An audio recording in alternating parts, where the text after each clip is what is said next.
Good morning, Yorana, everybody. We are back in Papeete, and we're going to get off this ship this morning and head over to Bora Bora and experience the St. Regis, so stay with us. This morning marks the end of our 7-day Dreams of Tahiti tour of the Society Islands, and we are greeted by yet another gorgeous South Pacific sunrise. Even though the published time for arrival in Papeete is 9 a.m., in reality, that's about the time they want all guests to be off of the ship. Although the timing about when we could disembark was something that Windstar Corporate wasn't fully sure of when I called them several weeks back. Yeah, the ship is usually in dock around 6, and you should be able to get off by 7. Well, once on board, we did get clarity and have opted for the self-disembarkation as soon as the ship clears, so we'll have more than enough time to make our 9:40 a.m. flight to Bora Bora, which is good, because we really don't want to wait until 2 p.m. to fly back to Eden. The disembarkation sheet had warned us that there may be limited help off the ship, but Windstar staff was right at the gangway to help with bags, and even in the terminal, there were terminal staff that helped Grandma Bama with her bag of some stairs. So within 20 minutes, we were checked in for our flight this morning, enjoying the plush ambience of the Papeete domestic terminal. Important note though, the check-in desk at Air Tahiti in Papeete takes all baggage regulation as absolute gospel. So we had to rejigger around the contents of our carry-on bags between the four of us so that none of them were over that 5-kilo max weight, or just 11 pounds. In a great morning surprise though, our son Stryker stopped by to give us a goodbye hug. What an awesome kid. As we board our crop duster for the 45-minute flight to Bora Bora, it seems like a good time to recap our thoughts on the Windstar Dreams of Tahiti cruise. Overall, the product offered by Windstar and French Polynesia is a very good one, particularly considering there are very few other options. This is one of the reasons that the cost for this cruise, particularly in the drier and cooler season, was a lofty $882 per person per day for our balcony room with the all-inclusive package. And it was $613 per person per night for the Ocean View room all-inclusive. We had priced out the Paul Gauguin, and for a 7-night offering on that ship and line, a porthole room was quoted at $870 a night per person, and balconies were well over $1,000 per person per night. So is Windstar a good value? Well, no.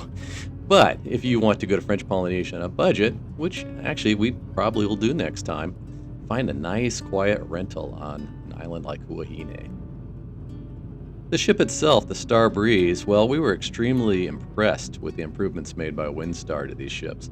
The addition of the 50 cabins, 2 new dining venues, a much improved pool deck, and excellent outdoor lounge areas were all pluses. We also liked that there was no additional charge for the thermal suite access, and we love that marina area at the back of the ship. The only downside of the Star Breeze is for those who get motion sickness. You will feel movement on this small ship or any small ship, and during our trip there was a steady breeze and swell anytime we were out in open waters. So some guests did feel a bit queasy. The cabins? Well, we liked the generous space of these cabins, or I guess as Windstar would say, a suite at 277 square feet, with a walk-in closet, and our cabin also had a combination shower tub, while the Deck 4 cabin of Grandma Bama and Danny had a renovated shower, both nicely done. While I described the decor as dated, generously timeless, all our fixtures and fittings were well maintained and clean.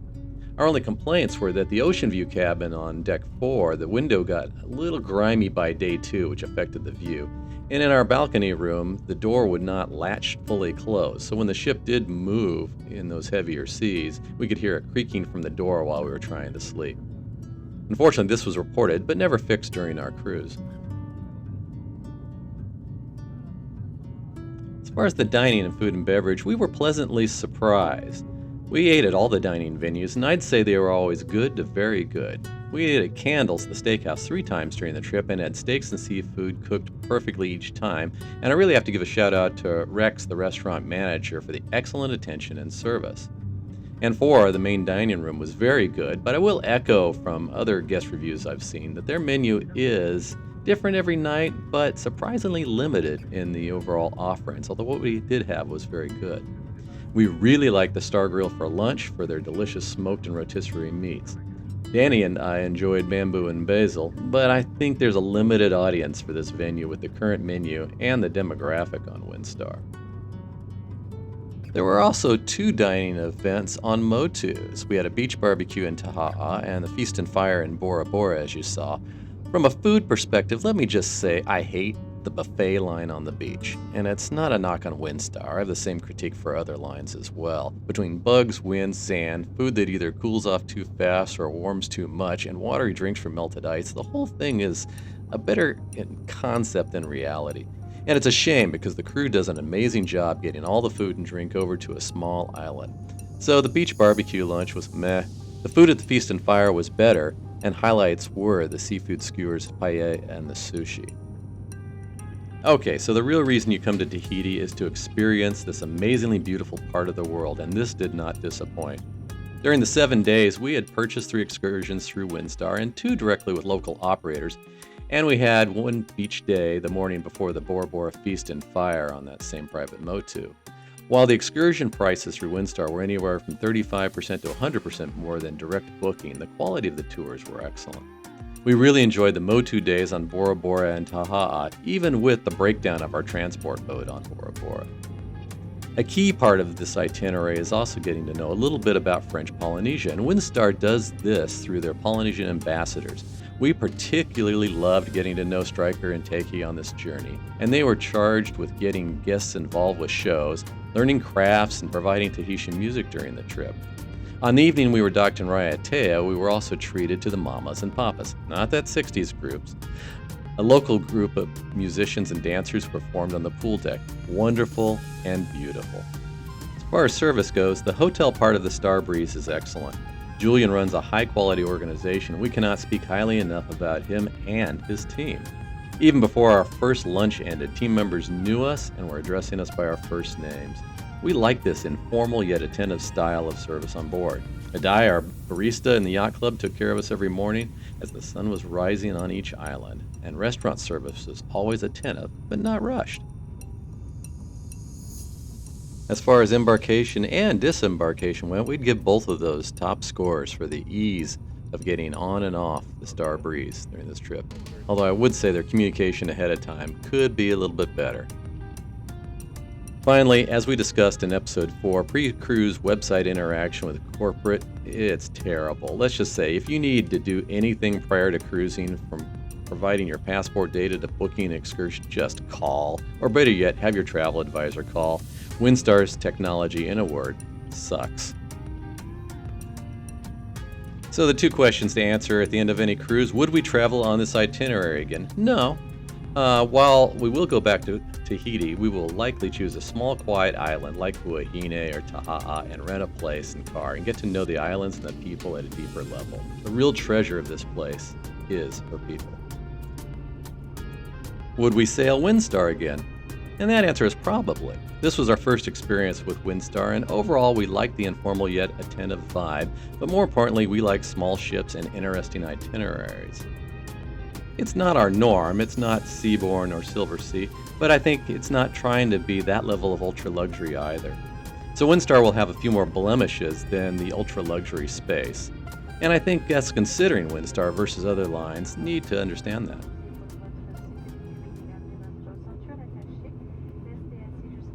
Now, the airport here in Bora Bora sits on a large motu on the northern point of the diamond-shaped reef.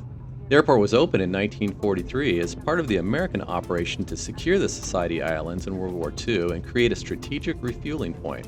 Operation Bobcat also created gun positions and built out the infrastructure of the small island. Following the war, the airport was resurfaced and went into commercial service in 1958. The major Motu hotels have kiosks just inside the small arrivals area, and we were greeted warmly with flower leis and pool water and shown to the St. Regis private boat within a few minutes of our arrival. Note that there is also a free ferry to Vaitape for anyone needing transportation to the main island from the airport. All told, there were 6 of us on the morning flight bound for the St. Regis, and once on board the boat, there were cool fragrance towels to go with a refreshing boat trip. Now, when booking a room at any of the high-end resorts, I recommend you ensure that transportation is included in your hotel fare to and from the airport. The concierge from St. Regis had actually reached out to us with emails a week prior to our visit to ensure that they had our flight information correct. And then they checked again just to make sure they really had it correct. They also asked if we had booked any excursions, which we had, and so those were then listed on our daily itinerary with instructions on when and where to meet the tour operator. It was really nice.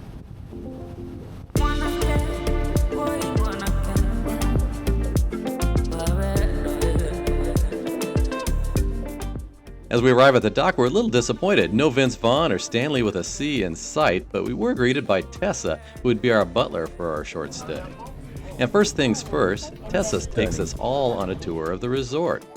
The St. Regis covers 44 acres with the reception and restaurant areas close to the center by the dock and is divided into the land villas, either facing the reef or the lagoon, and the Overwater bungalow area, which also includes a quiet adults pool with very private lounge beds. Now the land bungalows surround the lagoonarium and also is where the spa and fitness areas are located. The huge lagoonarium has a notable resident, Moana, a very large Napoleon fish. So we keep our eyes peeled as Tessa expertly guides the golf cart at speed. Also on this side of the resort are the employee residences. Given the location of the resort and commuting complications, most employees of the St. Regis live on site. It is the number 18 on the map. Just as we are leaving the lagoonarium area, Tessa spots Moana. Oh, we have Moana right here. Oh, there she is! No, this is baby Moana. Actually, this is the actual one. Way bigger. And you see that just next to her is a baby, also Napoleon fish swimming. Just behind her. And there's another one right here, a little bit bigger. Oh. But Moana is the biggest one here. She's the brightest blue. After our tour, we are back at reception to complete the check-in process. The bungalows aren't quite ready yet, so Grandma and Donna grab a bite to eat while Danny and I explore further and settle in on the loungers in front of the spa. Wow, what a view! The spa also has beautiful locker rooms with private changing and shower rooms, as well as jacuzzis and relaxation rooms separately for men and women. They also have fruit, flavored water, and reef-safe sunscreen available for us. We relax for about an hour when Tessa calls. Grandma and Danny have a beachfront villa with lagoon access. This room has just over 1,800 square feet, which is more space than most families have, but St. Regis limits the occupancy of these villas to 3 people. The bathroom includes a large open shower, soaking tub, dual sinks, and a separate water closet. There's also a small glass door leading out to the private outdoor shower. The separate living room is twice as large as my first Bay Area apartment, with a lot nicer stuff. While the more popular option at the St. Regis is the Overwater bungalows, I'm starting to think we should have switched with Danny and Grandma. Along with the private plunge pool, there must be 50 yards of private beach with a hammock and a sunbed that is pointed directly toward where the sun will set tonight. In addition, the room is just minutes from the spa and only steps from the lagoonarium. Oh, and the cost? Several hundred a night less than our Overwater villa. Is it possible to be jealous at a resort like this? Doobie tip at the large overpriced resort?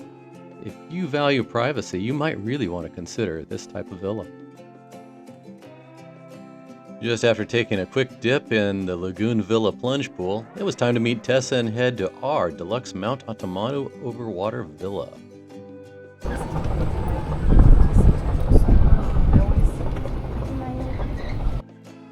The Overwater villas at St. Regis are a little over 1,500 square feet and have a smaller layout to the land-based bungalows, with each of the 3 rooms, bedroom, bath, and living room, being slightly smaller. Man, what am I going to do in such a cramped space? There are life vests in the closets, though, for those who aren't confident swimmers. In kind of a neat touch, the hotel had reached out prior to our visit to get pictures of us that they then printed, framed, and placed in our villas.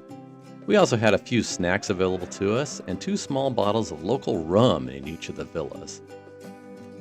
Of course, the real attraction of the villas is the direct access to the Bora Bora Lagoon. We even had stopped by the activity hut on the way to our room to collect some snorkel fins, and on my first swim from the bungalow, I found a very large stingray. About 10 seconds after I finished the video tour of the Overwater Villa, I was leaping into the lagoon. A couple of additional perks for guests at the St. Regis. You can have 2 items a day pressed, so those swim trunks will be crisp, I guess. There's also a coffee service with a carafe of French press I've already ordered for tomorrow morning. The late afternoon was spent swimming, relaxing, and getting Danny Doobie that perfect Instagram moment. There you go. Oh, this is the... I'm shooting behind the scenes. Get your hair to fly up and then there you go. Grandma knows how to do it. Man, look at that.